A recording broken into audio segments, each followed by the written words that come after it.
And away we go. It is the Nightcap, brought to you by Galactic Fried Chicken, right here on BearcatJournal.com. As always, visit our good friends at Galactic Fried Chicken, www.galacticfriedchicken.com. Download the app for Android, iPhone, everything Galactic. Go to the app, and they will deliver pretty much anywhere inside the 275 loop, right to your front door, or go to Dayton, Kentucky. Tell them to pump it up. Save yourself 15% off. Hi, Aaron. How you doing, bud? I'm doing all right. I just think at this time tomorrow, we'll maybe be getting close to halftime. As the Bearcats play in the final quarterfinal game of the NIT tomorrow night against Utah Valley. Exciting one tonight in the first quarterfinal game, as North Texas knocks off Oklahoma State to advance to the Final Four in Vegas, punching the first ticket. Oregon and Wisconsin, I think at halftime or close. Something along those lines. Tonight, again, goes back to, Aaron, what we talked about a little bit last night. Watching Oklahoma State play, Cincinnati, as currently constructed, can play with and beat Oklahoma State. Like, they just can. I've run through. There's maybe 4 teams at the top of the conference, and 5 will probably be Houston next year. There's 4 or 5 teams at the top of the conference I think Cincinnati's really going to have a hard time with. The other 9 teams? This team's good enough to beat on a fairly consistent basis, as currently constructed, not including if they are improved for next year. I don't know. I know everybody's worried and concerned, but I've been watching these teams a lot. It seems like it's the season though for worry and concern, right? I mean, you have people worried and concerned about the Reds. You have people worried and concerned. I'm not worried and concerned about the Reds. They're going to stink. You have people worried and concerned about, well, the Bengals, they signed an offensive lineman, but what are they doing about tight end and running back, and what are they doing? You have people concerned about the Big 12, going into the Big 12, and what this Cincinnati Bearcats team is going to look like football-wise, and with the roster as currently constructed. And basketball, it's status quo at this point, right? Like, we're all just worried and concerned about everything. I still blame everything on the pandemic for just causing people to act absolutely insane and not know how to handle themselves. So, but here we are. Let's get to tomorrow night. Utah Valley, a team that is surprisingly, when you look at their offensive weapons, this is a team that's better defensively than they are offensively. A lot of that is because of center, 7-foot sophomore Aziz Bandago? Yeah, something like that. He plays 29 minutes a game. He blocks 3 shots. He is an anchor in the paint. This is a team with legit size. They go 6'4", 6'4", 6'4", 6'9", 7 foot. The thing that worries me about them most is, outside of a flash here and there, Cincinnati's been pretty good. If you've got 1 guard, maybe 2 guards that can score, they've been able to, okay, we'll take this one away and make that one beat us, or we'll do a pretty good job making them both get a heavy volume of shots, like we saw in the Hofstra game, where their 2 main guys went 12 for 38. Like, you can live with that. You can kind of adjust the scouting report and say, okay, we're going to do this, take away that, and that should limit their ability to win. When I look at Utah Valley, they have 3 guards that on any given night can go get 20 on you. Yes. And that's a concern, because that means defensively you're going to have to be on point in every spot along the perimeter in order to keep these guys down.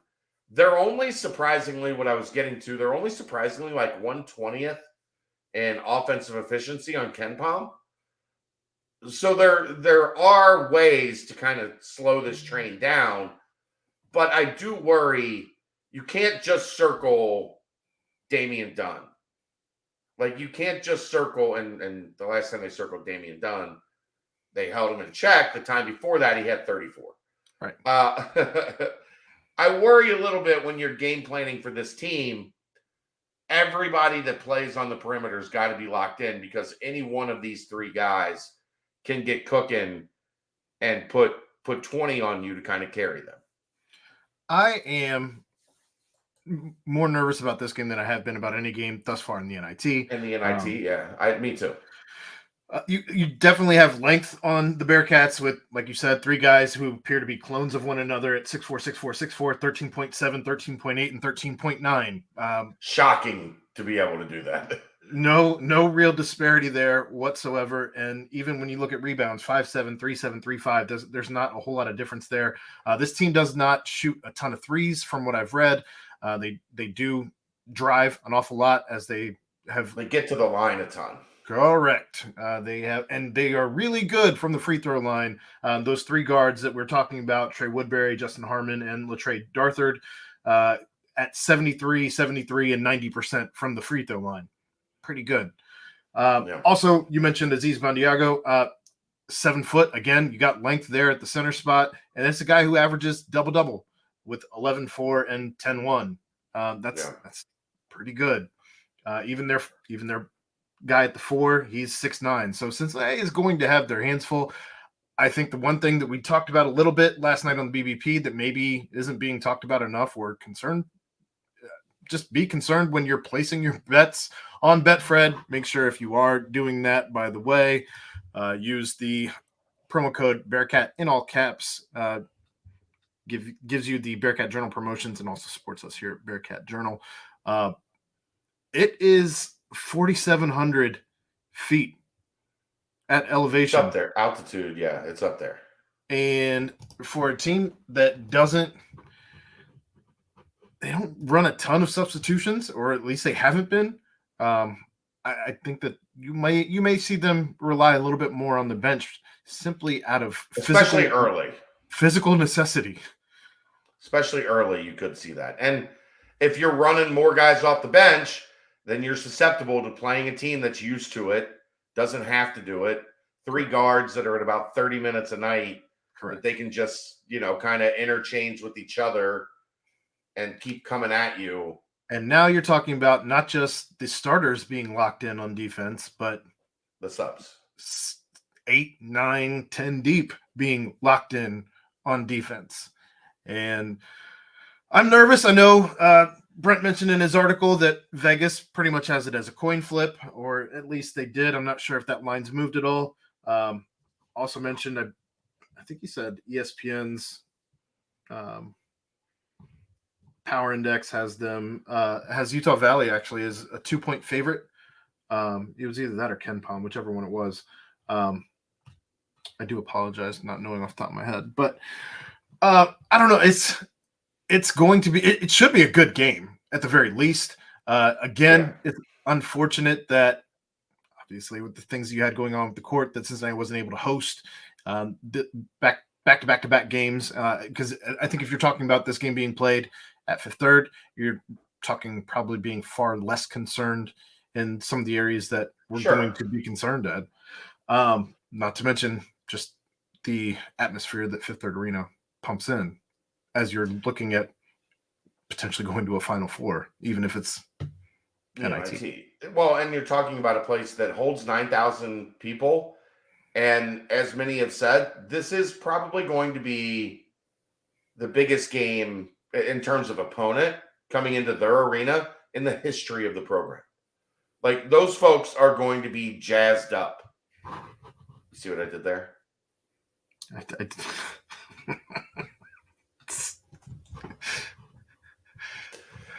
You're running into a place that's going to be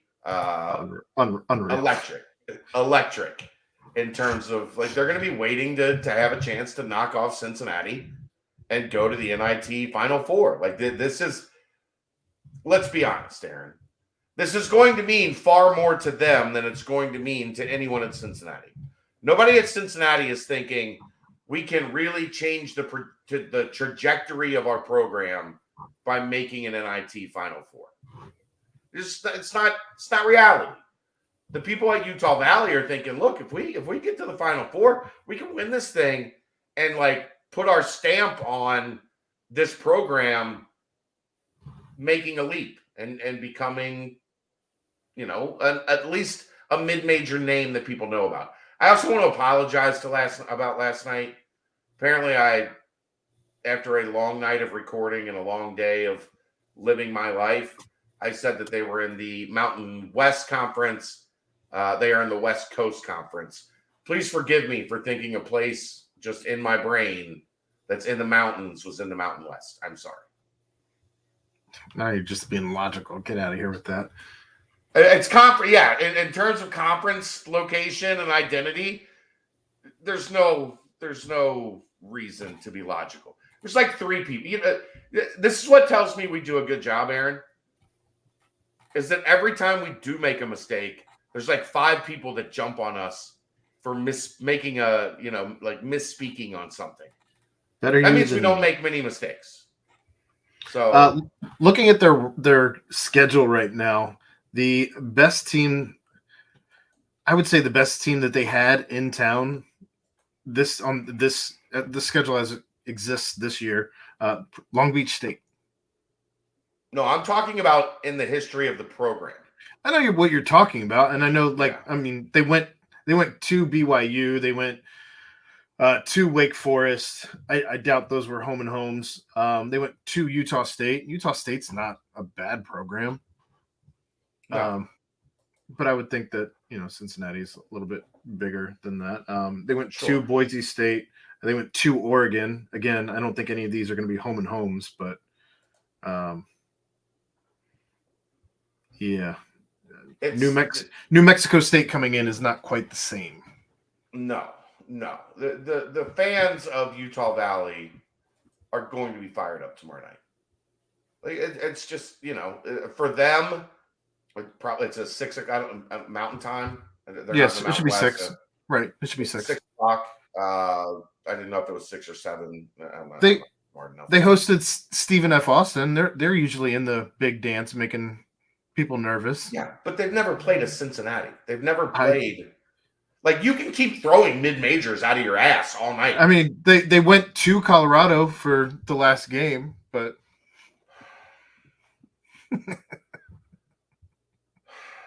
I'm just looking at their schedule. I can't.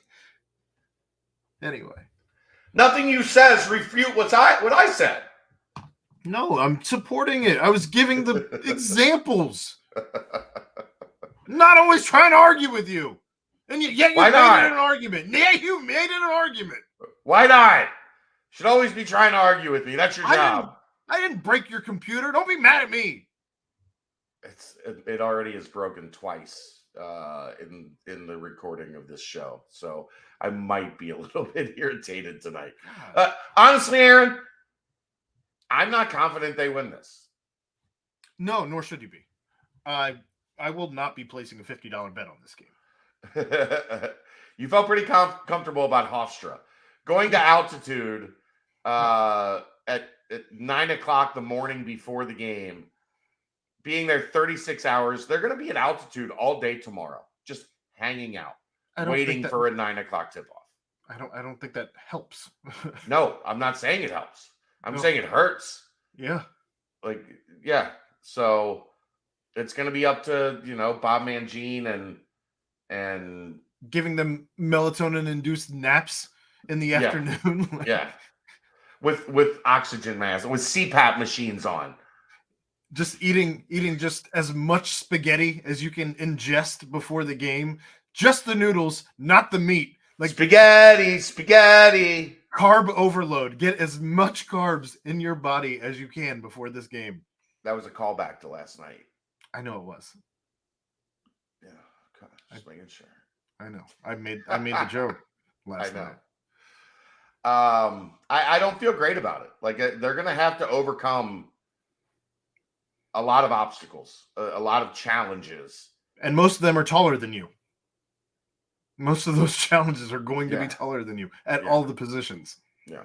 So, I mean, you'll have what? Odie will be about the same as their 4. Vic will be about the same as their 5, but a little different, a little bit shorter. Is Odie running the 4 now and Vic's at the 5, or is it? Well, I mean, just Odie at the 5 and Vic at the 4. Technically, when they're on offense, Odie plays the 5, Vic plays the 4. That's not typically who they defend.